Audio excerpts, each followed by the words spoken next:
where are you is a question that's interesting before we move on to the follow-up questions, which is, and why does that matter and what are you going to do about it? So look, many organizations, they live in this place of coexistence. Well, people within organizations live in a place of coexistence, which is what it says in the middle, if you can't see.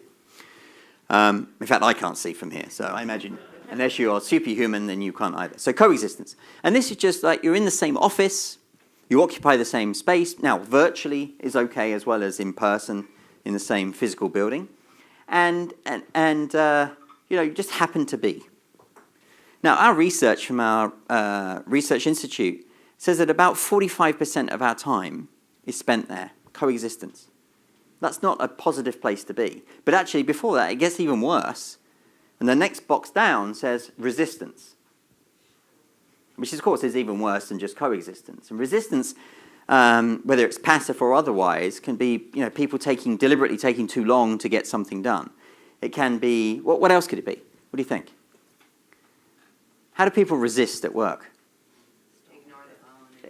Ignore the phone, ignore emails, yeah? Yeah, or calls. And maybe don't release resources, don't sign off on budgets or plans so quickly, or maybe just put some gentle blockers in the way within those. Yeah, it happens in every organization. Whether it should or not, different question. But there's another level that's worse than that as well, and that one's resentment.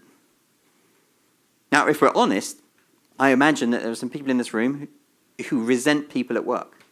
There have been times, being honest, that Keith and I have resented each other. But we're in a business where we talk really candidly with each other and we get it solved. But many organizations, people don't do that. They don't do that. It just festers. And that resistance gets worse and worse. And that resistance turns into resentment. And that gets worse and worse. And all the time that's happening, it's making it harder for us to achieve what we're trying to do. You've got to tackle it head on. Tackle it head on. Now, the other end of the scale, collaboration. And everyone who said, I email people, that's not it. And if you take collaboration as a behavior and drop it down into lots of different things, you can do things like collaborative problem solving, where you get together in a room and spend some focused time around a specific question, which is positively stated. Right, that's a good example of a practice that you can use. And in fact, one of the things that we'll talk about later and demonstrate later is another good practice around collaboration that we call the 5 by 5 by 5. We need to change that because it's so hard to say it every time. There are lots of different things you can do in order to collaborate. Now, many people say, look, collaboration is the pinnacle of what I'm trying to achieve day to day. I'm so excited I'm there. And we'd say no.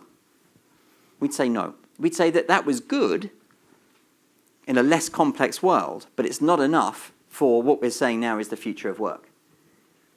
And as a consequence of that, we need a higher state. And that higher state is something that we call co-elevation. Co-elevation. And this is as much as a mindset as a set of behaviors. And co-elevation is the opportunity to put it upon yourself to make it all about you in service of other people. All about you in service of other people. Which ultimately means it's all about them. It's all about them. Now, when your mindset is it's all about them, then your behavior will follow very differently.